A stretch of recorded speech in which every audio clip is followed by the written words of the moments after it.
যারা তোমার কাছে প্রশ্ন পাঠাতো তারা আজকে তোমার কাছে এসেছে, তাদের সকলকে তুমি দেখে দিয়ে যেও। প্রথমে কারা এসছে ওদিকে চলে যাও।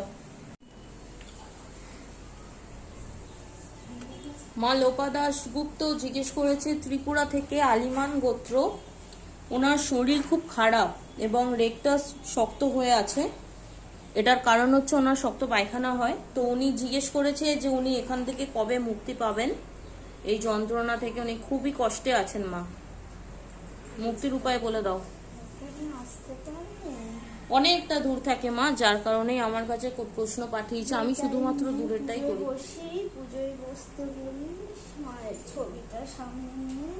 আচ্ছা, গঙ্গা জলের সামনে সেই জলটা যেন মায়ের কাছে দিয়ে সেই জলটা খায়। আচ্ছা, তাহলে ঠিক হবে তো মা? আর মায়ের জপ করে যেন। আচ্ছা। আর মা রাহুল দাস বীরভূম থেকে জানতে চেয়েছে, মা উনি একটা মেয়েকে ভালোবাসে,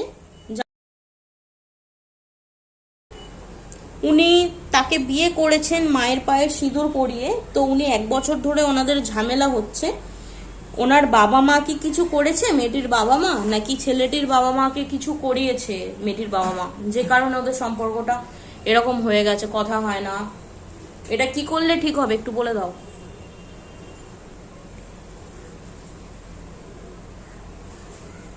ছেলের বাড়ি থেকে করিয়েছে। ছেলের বাড়ির থেকে করিয়েছে? পছন্দ না, যাতে না তোলে, ছেলের বাড়ি দিয়ে করিয়েছে। মেয়েটার বাড়ি থেকে তার মানে কিছু করেনি? আচ্ছা, ছেলেটার বাবা মা কি কোনোদিন মানবে না?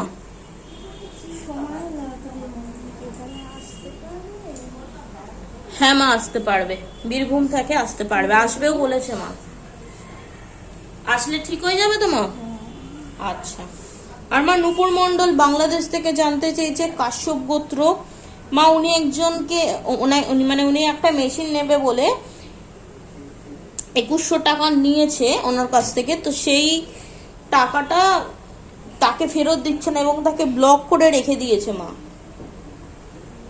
ও টাকাটা নেবে বলেই ওর থেকে এই কথাগুলো বলেছিল। আর টাকা পাবে না, পাবে না? তার মানে টাকাটা আর কোনোদিনই সে ফেরত পাবে না? টাকাটা দরকার বলেই ওকে এই কথা বলেই টাকাটা ওর কাছ থেকে নিয়েছে। আর মা উনি জানতে চেয়েছে ওনার বিয়ে কবে হবে।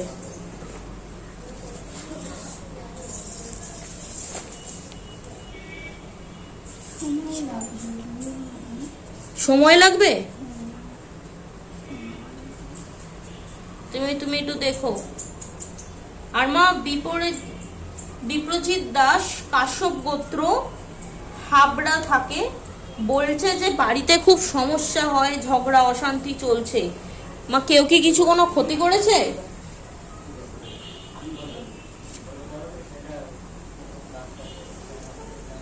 বাড়ির বাদিকে দেখিস, ওপর দিকে তাকাতে বলবি। বাড়ির বাদিকে ওপর দিকে ঝুলছে, পোডলা ঝুলছে, হ্যাঁ ওটা নামিয়ে দিতে হবে। ফেলে দিতে বলিস। আর মায়ের এই ঘটে জল ফুল সারা ঘরে যেন ছিটায় আর মায়ের জল করে। আচ্ছা আচ্ছা। আর মা রূপা ইসলামের ছেলের মা, 22 বছর বয়স। মা উনি মুসলিম, আগেই বলে দিচ্ছে এটা, তুমি আদেশ দাও। ওনার কথা আমি জিজ্ঞেস করছি তোমায়। উনি এখানে আসতে পারছে না মা, ওনাকে পুরোপুরি ঘরের মধ্যে আটকে রাখার মতনই হয়, ওনাকে কোথাও বেরোতে দেওয়া হয় না। উনি বলেছে যে ওনার ছেলের মাথার কোনো সমস্যা আছে, তো উনি চায় যে ওর যেন ভালো কোনো সরকারি হসপিটালে চিকিৎসা হয়। মাথার কি সমস্যা হচ্ছে মা, এবং এটা কবে ঠিক হবে? ওর মাথা ভীষণ, কেউ কথা বললে মাথাটা গরম হয়ে যায়। আচ্ছা। তখন থেকে ওর মাথাটা ভীষণ বিগড়ে যায়, যে কখন কি বলবো আমি নিজেই জানি না। ওর সঙ্গে যত পারে তত কথাটা যেন কম বলে, যত পারে যেন কথা কম বলে ওর সাথে, তাহলে কি ও ঠিক সুস্থ দিকে যাবে? সুস্থ হয়ে যায়। আচ্ছা, তুমি একটু দেখো, সঙ্গে কথা বলতে না করিস, চুপচাপ চিৎকার করে কথা যেন না বলে। আচ্ছা। আর মা উনি বলেছে যে ওনার দিদির মেয়ে আলিশার সাথে কি রিজওয়ান খানের বিয়েটা হবে?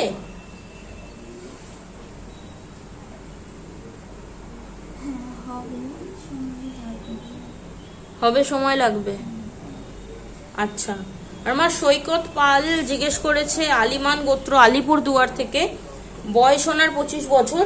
উনি অনামিকা পণ্ডিত নামে একটি মেয়েকে ভালোবাসি, মেয়েটি এখন কথা বলে না। আগে নিজেই যেচে কথা বলতো, কিন্তু এখন কথা বলে না, তো এমনটা কেন করছে? তার সাথে কি সম্পর্কটা ঠিক হবে? রাগারাগি হয়েছে, ঠিক হয়ে যাবে। আচ্ছা, রাগে কথা বলছে। রাগে কথা বলছে না, কিন্তু মা ঠিক হবে তো? ঠিক হয়ে যাবে। আচ্ছা। আর মা দেবরাজ পাল বলেছে যে কাজে খুব বাধা আসছে, এটা কেন হচ্ছে?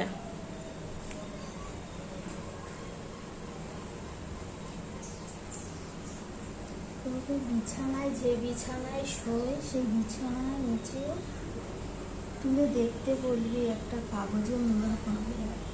যে বিছানায় শোয় সেই বিছানার নিচে কাগজে মোড়া পাবে? আচ্ছা। ওটাকে ফেলে দিতে বলিস। কেউ কি এমনটা করেছে? কে করেছে? বাড়ির লোকই করিয়েছে এটা।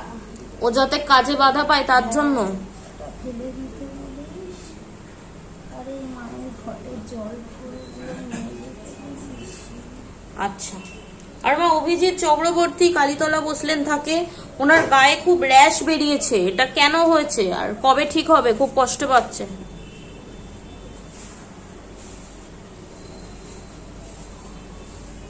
পাড়া খাইয়েছে। পাড়া খাইয়েছে? কারা করেছে এমনটা?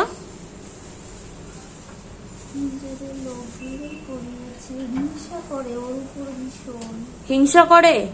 হ্যাঁ, সাদা সন্দেশের সাথে খাইয়েছে। আচ্ছা, কি করলে ঠিক হবে মা এটা? এখানে আসতে পারবে? হ্যাঁ, আসতে পারবে। এখানে ডাকিয়েছে। এখানে ডাকতে হবে। আচ্ছা। আর মা সাবন্য চক্রবর্তী, সন্দীপন চক্রবর্তী, ওদের মা আসছে, কিছুটা দূরে আছে, তো সেই কারণে আমাকে বললো যে তিয়াশা তুমি একটু জিজ্ঞেস করে নিও, উনি আসছে। উনি বলেছে যে সাবন্য চক্রবর্তীর মা প্রচন্ড রাগ, এবং সন্দীপন চক্রবর্তী পড়াশোনার একটু অসুবিধা আছে, পড়াশোনাটা একটু ঠিক করে দাও। বাৎসগোত্র।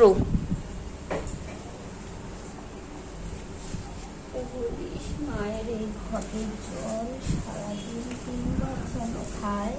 আচ্ছা। আর জল দিয়ে ওকে স্নান করাতে বলবি, মায়ের জল করতে বলবি। আচ্ছা। নিচে ফুল রেখে দিতে বলিস ওকে। আচ্ছা, তাহলে ঠিক হয়ে যাবে।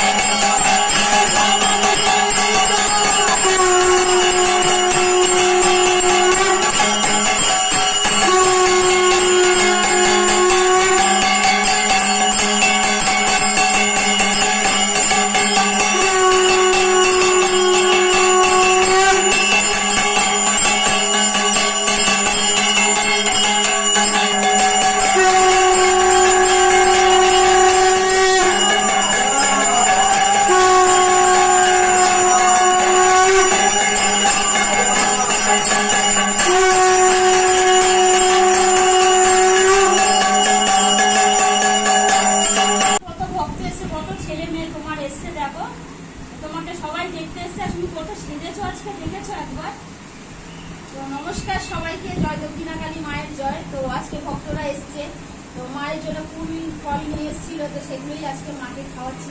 তুমি খাও আর সবাইকে দুয়ার তুলে আশীর্বাদ করো, সবাই যেন ভালো থাকে। যে কামনাগুলো নিয়ে এসছে সেগুলো তুমি ভক্ত ভালো করে দাও।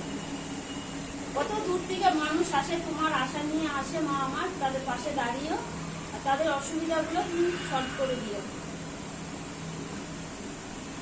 আর এই লেবুটা নিয়ে এসে তোমার মিনা মাকা নিয়ে এসছে, লেবু খেতে চেয়েছিলে, এই লেবুটা নিয়ে এসছে।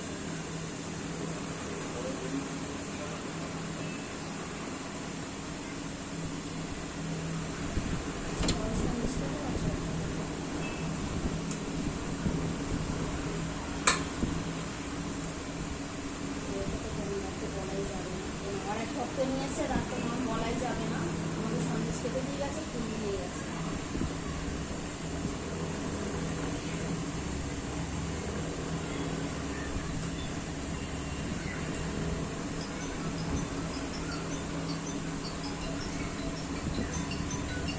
মায়ের সাজটা সবার খুব পছন্দ হয়েছে, শাড়িটা ভালো হয়েছে? সবাই কমেন্ট করে জানিয়েছে খুব সুন্দর লেগেছে। এটা ইয়ের শাড়ি, কি বলে, মানসিকের শাড়ি। মানসিক করেছিল। তোমার নাম কি বলো? বিশ্বজিৎ। নাম বললে অসুবিধা আছে ক্যামেরাতে? অসুবিধা নেই? না, আমি তো এর আগে প্রশ্ন জিজ্ঞেস করেছি। তো বিশ্বজিৎ কি?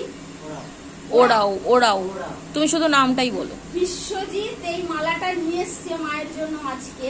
মাথার মালাটা কত চওড়া! তো যে বললাম আমি, ক্যামেরাতে আমার অর্ধেক মানুষ আসে, অর্ধেক মানুষ আসে না। এই মালাটা নিয়ে মালাটা কত চওড়া, একটাই মালা আমি পরিয়েছিলাম আগে, পুরো ঘট পর্যন্ত চলে গেছে। তো আজকে ভীষণ ভালো লাগছে, মাকে সব ভক্তরা এসছে। যারা যারা আসে, ক্যামেরাতে আসে না, ফুলমালাগুলো যে নিয়ে আসে, আমি এটুকুই চাই যে মায়ের জন্য যখনই আসো যেমন ক্ষমতা তেমন বুঝে নিয়ে আসো। দুর্গাকার বাতাসা হলে বাতাসাই নিয়ে আসো, মায়ের জন্য কিন্তু মায়ের ফুলটা অবশ্যই নিয়ে এসো। কেউ খালি হাতে এসো না, ঠিক আছে? আর খারাপ কিছু মনে করো না যে মা, এক একজন কমেন্ট করো তোমরা, মা যে মায়ের জন্য কি নিয়ে যাবো। তো একটা মায়ের কাছে আসছো, তুমি যে পুজো দিতে আসছো, কেউ কিছু বললাম আমি, খারাপ মাইন্ডে মনে করো না। মায়ের এইটুকু কাজ তো করতেই পারো তোমরা সবাই, তাই না? জিজ্ঞাসা করো, সেদিন আমরা তো কিছু বলতে পারি না, তুমি এই মিষ্টি নিয়ে আসো, এই ফল নিয়ে আসো, এই নিয়ে আসো, তোমার যেমন ক্ষমতা। প্রথম কথা, তুমি মায়ের কাছে কিছু চাইছো এবং মা সেটা যখন দিচ্ছে না, তুমি মা এখানে এসে বলছো যে কেন হচ্ছে না, কিন্তু তুমি মায়ের জন্য হাতে করে একটা ফুলও আনছো না। তাকে তুমি না দিলে সে কেন তোমাকে দেবে? আমরা তো চাইছি না কিছু, তুমি ওনার জন্যই কিছু আনো, উনি চাইছেন। হ্যাঁ, যে আরেকটা মা ছিল, যে বলেছিলাম যে মানসিক পূরণ হয়েছে বলে, উনি চাকরির জন্য মানসিক করেছিল, মানসিক পূরণ হয়ে গেছে দেখে। তা তখন আমার কথাটা ভালোভাবে বলা হয়নি, জানি যে ভক্ত কিভাবে নিয়েছে ভক্ত। তা এই যে সোনার যে হাতটা উনি, এই রূপোর হাতটা উনি দিয়েছে, এটা সোনার জলে গিলটি করা। উনি এটা দিয়ে গেছিল, এটা মানসিক করেছিল, আর দুটো শাড়ি দিয়ে গেছিল উনি। তা গলার হারটা আমি পরিয়েছিলাম, উনি তার সেদিন আসতে পারেনি, তার আগের দিন আমি পূর্ণিমা অমাবস্যা ছিল। হ্যাঁ, এটা ঠিক কথা, অনেক ভক্ত বলে বিশ্বকর্মা পুজোর দিন এসেছিল। বিশ্বকর্মা পুজোর দিন উনি এসছে। মা কেন পূর্ণিমা অমাবস্যায় পুজোতে বসুনি, এটা তোমরা সবাই জানো, তোমাদের কাছে হাত জোর করছি আমি। একটা মেয়ের মাস গেলে তোমরা সবাই জানো এই অসুবিধাটা সবার থাকে। তা ওই দিনগুলোতে আমার মায়ের কাছে আদেশ নেই যে আমি পুজোতে বসি। অনেক ভক্ত বলেছো হ্যাঁ ওই মা করে, সেই মা, হ্যাঁ, যে যার ভক্তিতে সে যার কোলায়। আমার ভক্তি তোটা কোলায় না, আমি এই দিনগুলোতে আমি পুজোতে বসি না, সেই জন্য আমি ভিডিওগুলো দিতে পারি না। আর মেয়েকে বলা আছে, আমি যেদিন না ভিডিও দিতে পারি সেদিন শর্ট ভিডিও তোলে, সেদিন শর্ট ভিডিওগুলো ছাড়া হয়। আর অসুবিধা থাকলে তো আমি বলেই দিই, সেদিন আমার ভিডিও যায় না। এই অসুবিধাগুলো আমার মধ্যে, আমার ভক্তিতে কোলায় না, তাই আমি ওনাকে পুজো করি না। পূর্ণিমা অমাবস্যাতে পুজো করি, যেগুলো আমরা এই যে বললাম, একটা বাধা মানুষের, মেয়ে মানুষের একটা দিন আসে, সেদিন আমি মায়ের ঘরে ঢুকি না, মায়ের পুজো দিই না, আমার বাড়ির লোক দেয়, সেদিন পুজো করে। তো জয় দক্ষিণাকালী মায়ের জয়। সবাই ভালো থেকে সুস্থ থেকে। আমার মাকে কেমন লাগছে সবাই জানিয়ে। নমস্কার।